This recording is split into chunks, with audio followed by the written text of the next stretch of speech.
hello and welcome to VAJ Homemaker. இன்னைக்கு வீடியோல ஒரு டிஃபரண்ட் கான்செப்ட் கேக் பார்க்கலாம். இந்த கான்செப்ட் என்னன்னா அந்த சர்ப்ரைஸ் கேக் அந்த மாதிரியா இருக்கும். அதாவது நான் இதுக்கு முன்னாடி ஒரு பினாட்டா கேக் ரெசிபி போட்டிருந்தேன் இல்லையா, ஸோ அந்த மாதிரி நமக்கு பிடிச்சவங்களுக்கு நம்ம கேக் கிஃப்ட் பண்ணும்போது அது சர்ப்ரைஸாக ஜஸ்ட் அந்த ஒரு டிஃப்ரெண்ட்டாக ஒரு லுக், இந்த பாம்பு லுக்கில் கொண்டு கொடுத்து அதை அவங்க கையால் அதை ஓப்பன் பண்ண வச்சு அது நல்லா இருக்கும்ல, ஒரு டிஃப்ரெண்ட்டான ஒரு கான்செப்ட் இல்லை. ஸோ அது வந்து நான் என் பையனோட பர்த்டேக்கு நான் ட்ரை பண்ணியிருந்தேன்.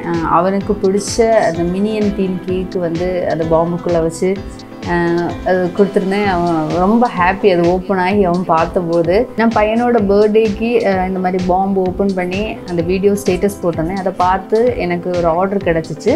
ஸோ அது கஸ்டமருக்கு நான் எப்படி கொடுத்தேன், பேக் பண்ணேங்கிறது எல்லாமே நான் இதில் சொல்கிறேன். வீடியோ பார்க்குற எல்லாருமே வீடியோவை லைக் பண்ணுங்கள். வீடியோ எப்படி இருந்துச்சுன்னு எனக்கு கமெண்டில் சொல்லுங்கள். என்னோடய வீடியோ சப்ஸ்கிரைப் பண்ணாமல் நீங்கள் பார்க்குறீங்கன்னா சப்ஸ்கிரைப் பண்ணி சப்போர்ட் பண்ணுங்கள். வாங்க வீடியோக்குள்ளே போகலாம். இப்போ பர்த்டேக்கு வீட்டில் உள்ளவங்க மட்டும்தான், வெளியில் யாரும் இன்வைட் பண்ணலை. அதனால ஒரு 1/2 kg தான் நான் கேக்கு செய்திருந்தேன். பட்டர் ஸ்காட்ச் கேக் பண்ணியிருந்தேன். அதோட ரெசிபி ஆல்ரெடி அப்லோட் பண்ணியிருக்கேன், லிங்க் டிஸ்கிரிப்ஷனில் கொடுக்குறேன், பார்க்காதவங்க பாருங்கள். ஸோ மினியன் கேக்குக்குள்ளே ஐசிங் நான் ஃபர்ஸ்ட்டு பண்ணியிருந்தேன். இந்த கலர் வந்து எக் எல்லோ கலர் தான் நான் செய்திருந்தேன். ஸோ விப்டு க்ரீமை இந்த மாதிரி பைப்பிங் பேக்கில் எடுத்துகிட்டு கேக்கில் ப்ரெஸ் பண்ணிக்கிட்டே டேண்டபிளாக ரொட்டேட் பண்ணி விட்டால் போதும். ஒரே திக்னஸுக்கு கேக்கு ஃபுல்லாகவே க்ரீமை நமக்கு ஈக்குவலாக அப்ளை பண்ணிக்க முடியும். இது வந்து பேலட் நைஃப் வச்சுட்டு ஃபுல்லாகவே ஸ்ப்ரெட் பண்ணி எடுத்துக்கலாம். இந்த கேக்கு போர்ட் பார்த்தீங்கன்னா நார்மல் 1/2 kg போர்டு தான் எடுத்திருந்தேன். அதாவது இது ஒரு 6.5 7 இன்ச்சுக்கு உள்ளால வரும். இப்போது நான் யூஸ் பண்ணிட்டு இருக்கிற இந்த போர்ட் சைஸு அந்த பாம்பு ஷெல்லுக்கு உள்ளால 7.5 இன்ச்சுக்குள்ள போர்டு தான் உள்ளே நிற்கும். அதை விடவும் பெருசாக எடுத்தால் உள்ளே வந்து நமக்கு வைக்க முடியாது, கரெக்டாக செட் பண்ணி எடுக்க முடியாது. ஸ்க்ராப்பராக வெர்டிக்கலாக பிடிச்சிட்டு டேண்டேபிளாக ரொட்டேட் பண்ணி எடுத்தால் போதும். நல்லா நீட்டாக ஸ்மூத்தாக ஐசிங் பண்ணி எடுத்துடலாம். அப்புறமா இந்த டாப்பில் எக்ஸஸாக இருக்கக்கூடிய க்ரீமை பேலட் நைஃப் வச்சுட்டு ஸ்லோவாக நம்ம எடுத்து விட்டுக்கலாம். அடுத்தது அந்த மினியன் ட்ரெஸ்ஸு பண்ணுறதுக்கு அது வந்து இந்த ப்ளூ கலர் இருக்குல்ல, அதுக்கு நான் ராயல் ப்ளூ எடுத்திருக்கேன். அது கொஞ்சமாக க்ரீம் எடுத்துகிட்டு நம்ம எடிபிள் கலர் வந்து கொஞ்சம் அதிகமாக கொடுத்தா போதும், நல்லா டார்க் கலர்லையாக கிடைக்கும். ஸோ இது அந்த ட்ரெஸ் மாதிரியாக பார்டர் கொடுக்கறதுக்கு இப்போ ஃபாண்டன்ட்டில் யூஸ் பண்ணி பண்ணுறதா இருந்தால் கூட ஓகே தான், அதுலேயும் வேணால் செய்துக்கலாம். இந்த கேக்கோட பாட்டமில் ஒரு 2-3 லைன்ஸுக்கு நம்ம அதே பைப்பிங் பேக்கில் எடுத்துகிட்டு அந்த ப்ளூ கலர் க்ரீமை வந்து அப்ளை பண்ணிக்கலாம். ஸோ அந்த பைப்பிங் பேக்கில் வந்து ஹோல் ரொம்ப பெருசாக போட்டுக்கூடாது, ஓரளவுக்கு சின்னதாகவே போட்டுக்கணும். ஸோ அந்த க்ரீம் அப்ளை பண்ணும்போது கேப் எதுவுமே இல்லாமல் கரெக்டாக ஒரு 3 to 4 லைன்ஸ் வரைக்கும் இந்த மாதிரி பைப்பிங் பேக் யூஸ் பண்ணியே அழகாக வந்து போட்டு எடுத்துக்கலாம். அதாவது இந்த ஃபால் லைன் டெக்கரேஷன் செய்வோம்ல, நான் ஆல்ரெடி அப்லோட் பண்ணியிருக்கேன், அதே சேம் மாடலில் தான் இது செய்யணும். எல்லோ அண்ட் அந்த ப்ளூ கலர் வந்து க்ரீம் மிக்ஸ் ஆகக்கூடாது, ரெண்டுமே தனித்தனியாக செப்பரேட்டாக தெரியணும். அடுத்ததாக பேலட் நைஃப் வச்சுட்டு அந்த 2 கலருமே மிக்ஸ் ஆகாமல் எதுவுமே டிஸ்டர்ப் ஆகாமல் ஸ்லோவாக நம்ம இப்போ அந்த பைப்பிங் பேக்கில் அப்ளை பண்ண அந்த க்ரீமை வந்து லெவலாக ஸ்ப்ரெட் பண்ணி எடுத்துக்கணும். மறுபடியும் இந்த ஸ்க்ராப்பரை வெர்டிக்கலாக பிடிச்சிட்டு நம்ம அந்த டேண்டேபிளில் ரொட்டேட் பண்ணி விட்டால் போதும். கரெக்டாக அந்த ஒரு கேப் எல்லாம் போய் அது நீட்டாக ஃபுல்லாகி நமக்கு கிடைக்கும். அதே மாதிரி இந்த ஸ்க்ராப்பர் பேலட் நைஃப் எல்லாம் யூஸ் பண்ணும்போது கவனிச்சுக்கணும், 2 கலரும் மிக்ஸ் ஆகக்கூடாது. அப்புறமா எல்லோ கலரில் நம்ம செகண்ட் யூஸ் பண்ணுற அந்த பேலட் நைஃபோ ஸ்க்ராப்பர் எதுவுமே டச் ஆகக்கூடாது. அப்படி டச் ஆகிடுச்சுன்னா அந்த க்ரீம் டிஸ்டர்ப் ஆகிடும். அதுக்கப்புறம் சரி பண்ணுறது கொஞ்சம் கஷ்டம், சரிங்களா? அதனால் கொஞ்சம் கேர்ஃபுல்லாகவே செய்துக்கணும். அதாவது மினியன்ஸோட 2 கண்ணு செய்கிறது நான் ஃபாண்டனில் தான் செய்திருக்கேன். அது எப்படின்னு பார்க்கலாம். இந்த 1/2 kg கேக் தானே செய்திருந்தேன், அதனால் அந்த 6 inch டின் எடுத்துகிட்டு அதில் நம்மகிட்ட பல சைஸில் சர்க்கிள் கட்டர் இருக்கும்ல, ஸோ அது வந்து எது செட் ஆகுதுன்னு சொல்லி நான் வச்சு பார்த்து எடுத்துக்கிட்டேன். ஒயிட் கலர் ஃபாண்டன் வந்து கொஞ்சம் திக்காக இருக்கிறது மாதிரியாக ஸ்ப்ரெட் பண்ணி எடுத்துக்கணும். அதை வந்து 2 கண்ணுக்கும் 2 சர்க்கிள் நான் கட் பண்ணி எடுத்துருக்கேன். ஸோ அகெயின் இன்னொரு சர்க்கிள் கட்டர் வச்சுட்டு, கட்டர் நான் வந்து நாசல் யூஸ் பண்ணியிருந்தேன், ரஷ்யன் நாசல் யூஸ் பண்ணியிருந்தேன். அதை வச்சு அதை விடவும் கொஞ்சம் கம்மியான சைஸில் உள்ள சர்க்கிள் அதை கட் பண்ணி எடுக்கும்போது நமக்கு அந்த ஒரு பார்டர் மாதிரியாக ஒரு திக்னஸுக்கு கிடைக்கும், பார்த்தீங்களா? இந்த மாதிரியாக கிடைக்கும். அப்புறமா நம்ம நார்மல் திக்னஸுக்கே ஒயிட் கலர் ஃபாண்டனை ஃபஸ்ட்டு கட் பண்ணால் அதே சர்க்கிள் கட்டர் வச்சுட்டு 2 சர்க்கிள் ஷேப்பு கட் பண்ணி எடுத்திருக்கேன். அதுக்கப்புறமா அகெயின் 2 சர்க்கிள் வந்து அந்த ரஷ்யன் நாசல் அந்த சைஸுக்கு எடுத்திருக்கேன். அப்புறமா அந்த ஒரு ஒயிட் கலரில் ஒரு பார்டர் மாதிரியே செய்து எடுத்துருந்தோம்ல கொஞ்சம் திக்னஸுக்கு, அதில் வந்து சில்வர் கலர் டஸ்ட்டு வந்து பெயிண்ட் பண்ணி எடுத்திருக்கேன். அதாவது இந்த டஸ்ட்டு சில்வர் அப்புறம் கோல்டு டஸ்ட்டெல்லாம் வந்து நம்ம ஃபாண்டனில் அப்ளை பண்ணும்போது வாட்டர் அப்புறமா எவாப்ரெக்ஸ் ரெண்டுமே ஈக்குவல் குவான்டிட்டியில் எடுத்து அதில் தான் நம்ம அப்ளை பண்ணணும். அப்போ தான் வந்து இந்த ஃபாண்டன்லேருந்து குயிக்காக ட்ரை ஆகி கிடைக்கும். நம்ம டேரெக்டாக வாட்டர் மட்டும் அப்ளை பண்ணோம் அப்படின்னா ட்ரை ஆகாது. நமக்கு அந்த ஃபாண்டன் திருப்பி கையில் எடுக்கும்போது ஃபாண்டன் லூஸ் ஆயிரும் சரிங்களா. அதுக்காக தான் நம்ம எவாப்ரெக்ஸ் சேர்த்துக்கிறது. அப்படின்னா நம்ம அப்ளை பண்ணி கொஞ்சம் நேரத்துலேயே வந்து அந்த வாட்டரை அது வந்து ட்ரை ஆக்கிடும். எவாப்ரெக்ஸ் வந்து ட்ரை ஆக்கி எடுக்கும். அதுவே நம்ம சாக்லேட் எல்லாம் வந்து இந்த கோல்டு டஸ்ட் பண்ணுவோம் தெரியுமா, நான் லாஸ்ட் வீடியோவில் போட்டிருந்தேன். அது வந்து வெறும் டஸ்ட்டு தான் சரிங்களா. அதில் வந்து வாட்டர் எவாப்ரெக்ஸ் எதுவுமே சேர்க்க வேண்டிய தேவை கிடையாது. டஸ்ட்டு மட்டும்தான் அதில் வந்து அப்ளை பண்ணணும். நேற்று ஆல்ரெடி எடுத்த வீடியோங்கிறனால எவாப்ரெக்ஸ் எடுக்கிற வீடியோ எடுக்கலை. உங்களுக்கு நான் லேட்டராக வர வீடியோஸில் நான் உங்களுக்கு காமிக்கிறேன் சரிங்களா. கன்யூஸாக என்னோடய வீடியோஸ் வந்து நீங்கள் பாருங்கள். ஏதாவது மிஸ் ஆகிற விஷயங்கள் வந்து அடுத்த நீங்கள் கமெண்ட்ஸில் கேட்பீங்க தெரியுமா. நான் அடுத்தடுத்த வீடியோஸில் உங்களுக்கு வந்து அதை அப்டேட் பண்ணுவேன். இதில் நம்ம ஃபர்ஸ்ட்டு கட் பண்ண அந்த சர்க்கிள் ஷேப்பில் உள்ள ஒயிட் கலர் ஃபாண்டனை அந்த பார்டருக்கு பாட்டம்லேயே வச்சுக்கலாம். அந்த ரெண்டுமே ரிமூவ் ஆகாமல் இருக்கிறதுக்காக எடிபிள் க்ளூ வந்து அந்த பார்டருக்கு அடியிலே லைட்டாக அப்ளை பண்ணி விட்டுக்கலாம். எடிபிள் க்ளூ அப்படிங்கிறது சிஎம்சியில் கொஞ்சமாக வாட்டர் அப்ளை பண்ணி அதை மிக்ஸ் பண்ணி எடுத்துக்கிட்டா போதும். அப்புறமா அந்த ரஷ்யன் நாசில் அதுக்கு சைஸில் கட் பண்ண சர்க்கிளை அகெயின் அந்த பார்டருக்கு உள்ளேயா வச்சு விட்டுக்கலாம். அப்புறமா நார்மல் சின்ன நாசில் எடுத்துகிட்டு அதே ஒரே சைஸுக்கு 2 பிளாக் கலரும் 2 ப்ரௌன் கலர்லேயுமா சர்க்கிள் கட் பண்ணி எடுத்துக்கிட்டேன். அந்த பிளாக் கலர் சர்க்கிள் வந்து ப்ரௌன் கலர் சர்க்கிளை விடவும் கொஞ்சம் பெருசாக தேவைப்படுது. நான் அதனால் லைட்டாக கை வச்சு ப்ரெஸ் பண்ணி கொஞ்சம் அந்த சர்க்கிளை வந்து பெருசாக்கி எடுத்துக்கிட்டேன். அதுலேயும் க்ளூ அப்ளை பண்ணிவிட்டு அந்த ப்ரௌன் கலர் சர்க்கிளை அதுக்கு மேலே எடுத்து வச்சிடலாம். அதுக்கப்புறமா ஒரு சின்னதாக பிளாக் கலரில் சர்க்கிள் கட் பண்ணிவிட்டு அதோட சென்டர்லேயே வச்சு விட்டுடலாம். அப்புறமா சின்னதாக ஒயிட் கலர் ஃபாண்டன்ட்டை ரோல் பண்ணி அந்த பிளாக் கலரில் சைடில் இருக்கிறது மாதிரியாக வச்சு அதை ப்ரெஸ் பண்ணி விட்டால் போதும். கரெக்டாக அது ஒரு சர்க்கிள் ஷேப்புக்கு சின்னதாக கிடச்சிரும். இப்போ செய்த அந்த 2 கண்ணையும் ஃபஸ்ட்டே செய்து வச்சிருந்ததில் பேஸ்ட் பண்ணிக்கலாம். அப்புறமா இந்த 2 கண்ணோட சைட்லேயும் கொடுக்கறதுக்காக பிளாக் கலர் ஃபாண்டன்ட்டு அந்த ஸ்கேல் விட்டுக்கு எடுத்திருக்கேன். அதாவது 1 இன்ச் விட்டுக்கு இந்த மாதிரி ரிபன் ஷேப்புக்கு வந்து கட் பண்ணி எடுத்துட்டேன். மினியன் கேக்குக்கு தேவையான ஃபாண்டன்ட் டெக்கரேட்டிவ் ஐட்டம்ஸ் எல்லாமே ரெடி பண்ணியாச்சு. இந்த ஃபாண்டன்ட்டை நான் அவனில் வச்சு ட்ரை பண்ணி எடுத்தேன். அதோட வீடியோ நான் ஆல்ரெடி அப்லோட் பண்ணியிருக்கேன். பார்க்காதவங்களா இருந்தால் பாருங்கள். இந்த மினியன்ஸோட 2 ஐஸையுமே கேக்கில் கொஞ்சம் சென்டரில், அதாவது டாப்பில் சென்டரில் இருக்கிறது மாதிரியாக எடுத்து வச்சுக்கலாம். அடுத்தது அதோட சைடில், அந்த ஐஸோட சைடில் அந்த பிளாக் கலர் ஃபாண்டன்ட்டை நம்ம அந்த மினியன்ஸுக்கு இருக்கும் இல்லையா, அந்த சேம் அந்த காஸ்டியூம் செட்டப் தான் செய்கிறது. அதே மாதிரி பார்டர் கொடுத்து எடுத்துக்கலாம் பிளாக் கலரில். ஸோ இது வந்து அந்த ப்ளூ கலர் பார்டரில் டச் ஆகுறது மாதிரியாக இந்த பிளாக் ஃபாண்டன்ட்டை வந்து அந்த லென்த்தை கட் பண்ணிக்கணும். நான் கட் பண்ணும்போது கொஞ்சம் சின்னதாகிடுச்சு ஒரு சைடில். இதை மாதிரியே நெக்ஸ்ட்டு சைடும் செய்து எடுத்துக்கணும். அடுத்ததாக இந்த பிளாக் கலர் க்ரீமை வந்து பைப்பிங் பேக்கில் எடுத்துக்கலாம். அதில் வந்து பார்த்திங்களா அந்த எண்டில் வந்து சின்னதாக ஹோல் போட்டு நம்ம யூஸ் பண்ணிக்கலாம். இது வந்து அந்த மினியன்ஸோட ஹேர் கொடுக்குறதுக்கு. ஸோ இது வந்து லைட்டாக நம்ம ப்ரெஸ் பண்ணி அந்த க்ரீம், அதாவது பிளாக் க்ரீம் அந்த எல்லோ க்ரீமில் டச் ஆகிருந்ததுக்கு அப்புறமா அப்படி மெதுவாக இழுத்து விட்டால் போதும். அந்த முடி நிற்கிறது மாதிரியாகவே நமக்கு கிடைக்கும். இந்த டார்க்கு பிளாக் கலர் நம்ம க்ரீமில் எப்படி கிடைக்கும்னா, நான் மொத்தம் அந்த பைப்பிங் பேக்கில் இருக்கு பார்த்தீங்களா, அவ்வளோதான் நான் க்ரீமை எடுத்துக்கிட்டேன். அந்த க்ரீமில் 1 drop black colour edible gel colour சேர்த்தாலே போதும், நமக்கு இந்த நல்ல பிளாக் கலர்லேயே கிடைக்கும். அப்புறமா அந்த சேம் பிளாக் கலர்லேயே அந்த மினியன்ஸோட வாய் வந்து ட்ரா பண்ணி எடுத்துக்கலாம்.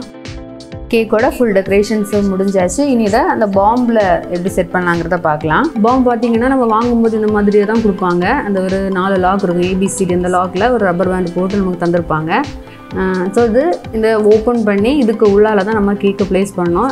அதில் வந்து ஒரு போர்டும் கொடுத்துருப்பாங்க சரிங்களா. வேணும்னா இந்த சேம் போர்டு யூஸ் பண்ணி நமக்கு கேக்கு செய்யலாம்.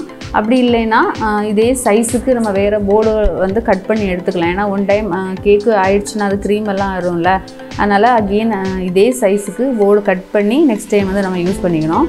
நான் இப்போ வீட்டிலே செய்கிறதுனால இந்த போர்டுக்கு மேலே ஆல்ரெடி செய்து வச்சுருந்த அந்த கேக்கை அப்படியே நான் வைக்க போகிறேன். இந்த போர்டு வந்து அந்த பாம்புலேருந்து ரிமூவ் பண்ணுறதுக்கு பாட்டமில் ஹோல் தான் இருக்கும். அது அடியில் கை வச்சு அதை வந்து எடுத்துக்கலாம். இனி இந்த பாம்புக்கு லாக் பார்ப்போம்.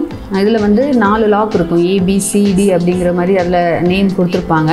ஸோ அது வந்து அந்த ஆர்டர் படி தான் இதை அரேஞ்ச் பண்ணோம். ஏக்கு மேலே B, பிக்கு மேலே C, அதே சிக்கு மேலே D அந்த மாதிரியே வச்சுக்கணும். ஸோ நான் சொன்ன மாதிரி அந்த அதில் கொடுத்துருந்த அந்த 7 7.5 இன்ச்சு அந்த போர்டுக்கு மேலே ஆல்ரெடி நான் செய்த கேக்கு அப்படி வச்சுட்டு ஸோ அந்த கேக் எப்படி வைக்கணும்னு பாருங்கள். அந்த பாம்போட பாட்டம்லையா கை கொடுத்து இந்த மாதிரியாக தான் வச்சுக்கணும் சரிங்களா. நமக்கு அந்த டாப்லையா டேரெக்டாக அந்த பாம்புக்குள்ளே கேக் வைக்க முடியாது. ஸோ அது வந்து கரெக்டாக ஸ்ட்ரைட்டாக அட்ஜஸ்ட் பண்ணி வைக்கிறது எல்லாமே அந்த பாட்டமில் கை கொடுத்து அப்படி தான் அட்ஜஸ்ட் பண்ணி வைக்க முடியும். ஸோ அந்த கேக்கு செட் பண்ணும்போது கவனிச்சுக்கணும், அது பாம்பு ஓப்பன் பண்ணுறவங்கள அந்த கேக்கு ஃபேஸ் பண்ணி இருக்கிறது மாதிரியே வைக்கணும். ஸோ அது அந்த லாக்கில் வந்து எந்த லாக்கில் இருக்குங்கிறத நம்ம நோட் பண்ணிக்கணும் வைக்கும்போது. இனி அந்த ஆல்ஃபபெட்டிக் ஆர்டர் படி வரிசையாக வந்து லாக்கை க்ளோஸ் பண்ணிக்கலாம். இதை வந்து இந்த மாதிரி ஆர்டர் படி லாக் பண்ணிவிட்டு அதுக்கு மேலே ஒரு ரப்பர் பேண்ட் வந்து போட்டு வச்சுக்கலாம். அப்புறமா நம்ம இந்த பாம்பு வாங்குவோம்ல அதுக்கு கூடயே இந்த மாதிரி கிராக்கர்ஸ் ரோப்பு கிடைக்கும். இதில் வந்து அந்த ரோப்பு எடுத்து அந்த 4 லாக்கும் ஜாயிண்ட் ஆகிறது மாதிரி அதுக்கு சென்டர்லேயே இன்சர்ட் பண்ணிக்கணும். இந்த ரோப்பு பார்த்தீங்கன்னா நல்லா கொஞ்சம் ஸ்டிக்கியாக தான் இருக்கும் சரிங்களா, லூஸாலாம் இருக்காது, ஃப்ளெக்சிபிளாக இருக்காது, நமக்கு வந்து ஈஸியாக இன்சர்ட் பண்ணிக்க முடியும். நம்ம இதை இன்சர்ட் பண்ணுற த்ரெட் வந்து அந்த ஏல போய் லாக் ஆகி நிற்கும். எல்லா லாக்கும் கரெக்டாக அந்த த்ரெட்டுக்குள்ளே இன்சர்ட் ஆகி இருந்துச்சா மட்டும்தான் அந்த மாதிரி ஓப்பன் ஆகாது, இல்லைன்னா அது ஓப்பன் ஆகிட்டே இருக்கும். அவ்வளோதான். இனி நம்ம அந்த த்ரெட்டை கொளுத்தி விட்டோம் அப்படின்னா அந்த த்ரெட்டு கம்ப்ளீட்டாக எரிஞ்சு அந்த பாட்டமில் போகும்போது அந்த 4 லாக்குமே ஓப்பன் ஆயிரும். இந்த பாம்பை நம்ம வெடிக்க வைக்கிற டைமில் கொஞ்சம் கவனமாக இருந்துக்கணும். ஒரு வெட் டவல் கையில் வச்சுக்கணும் சரிங்களா. என்னென்னா அது ஓப்பன் ஆகிற டைமில் அந்த 4 லாக்கில் ஏதாவது ஒரு லாக்கில் அந்த பேலன்ஸ் இருக்கக்கூடிய அந்த த்ரெட்டு வந்து எரிஞ்சுக்கிட்டே இருக்கும். நம்ம அந்த பாம்பு வந்து பிளாஸ்டிக் சரிங்களா, ஸோ அது எரிஞ்சிச்சுன்னா அந்த பிளாஸ்டிக் வந்து மெல்ட் ஆகிடும். அதனால ஜஸ்ட் ஓப்பன் ஆன உடனே எங்கேயாவது ஃபயர் பீசஸ் இருந்துச்சு அப்படின்னா அந்த வெட் டவல் வச்சு அது வந்து அணைச்சி விட்றணும். அது மாதிரியே அது ஃபயர் ஆகிற டைமில் வந்து கொஞ்சம் டிஸ்டன்ஸ் மெயின்டைன் பண்ணோம், ரொம்ப க்ளோஸில் நிற்கக்கூடாது. ஏன்னா அது ஓப்பன் ஆகிற டைமில் சேம் அந்த த்ரெட்டு வந்து திரிக்கலாம் சரிங்களா, அது பாசிபிலிட்டிஸ் இருக்குது. அதனால் அதையும் ஒன்று கவனிச்சுக்கணும். அதனால் இந்த கேக்கை கட் பண்ண போகிறோம் அப்படின்னாலே ஒரு வெட் டவல் கையில் ரெடியாக வச்சுட்டு தான் இதை வந்து ஓப்பனே பண்ணணும். இனி வந்து அந்த பாம்பு எப்படி ஓப்பன் ஆகுறது அப்படிங்கிற அந்த கிளிப்பிங்ஸ் பார்க்கலாம். நான் என் பையனுக்கு அந்த கேக்கு கட்டிங் பண்ண அந்த வீடியோஸ் வந்து நான் உங்களுக்கு காமிக்கிறேன்.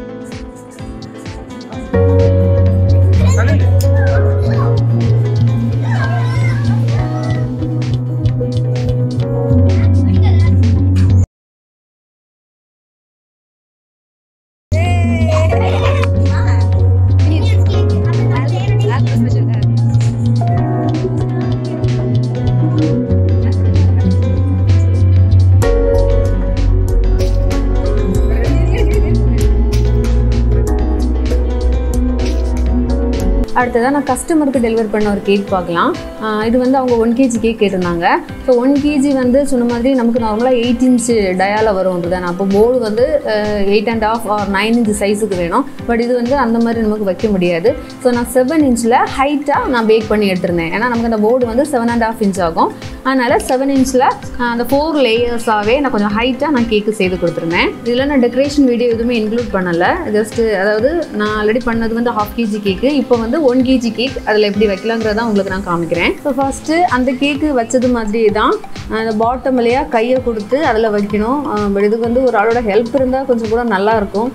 தனியாக செய்யும்போது கொஞ்சம் ஒரு பயம்தான், ஏதாவது சைடில் ஏதாவது கேக்கில் க்ரீம் போயிடுமா அப்படிங்கிற ஒரு பயம் இருக்கும். ஸோ இது ஃபஸ்ட்டு பண்ணது மாதிரியே தான் இந்த பாம்போட பாட்டமில் வந்து ஒரு கேப் இருக்கும், அதுக்கு உள்ளால கையை இன்சர்ட் பண்ணிவிட்டு அதுதான் அந்த கை வச்சு தான் நமக்கு வந்து அந்த அட்ஜஸ்ட் பண்ணி இந்த கேக்கு கரெக்டாக அந்த போர்டு அதில் வைக்க முடியும். இது வந்து கரெக்டாக அந்த போர்டு அதில் லாக் ஆகி நிற்கிறது மாதிரியாக அதில் ஒரு சின்ன ஒரு ஃபோல்டிங் இருக்கும், அதில் கரெக்டாக அந்த போர்டு வந்து செட்டாக இருந்துக்கும். நம்ம கரெக்டாக வச்சா போகும். ஸோ நம்ம கஸ்டமருக்கு டெலிவர் பண்ணுற அந்த டைமில் தான் இந்த பாம்புக்குள்ள கேக் எடுத்து வைக்கணும் சரிங்களா. அதுக்கு முன்னாலே பாம்பில் செட் பண்ணி எல்லாம் ஃப்ரிட்ஜில் வைக்கக்கூடாது, அந்த த்ரெட்டு கோந்துடும்.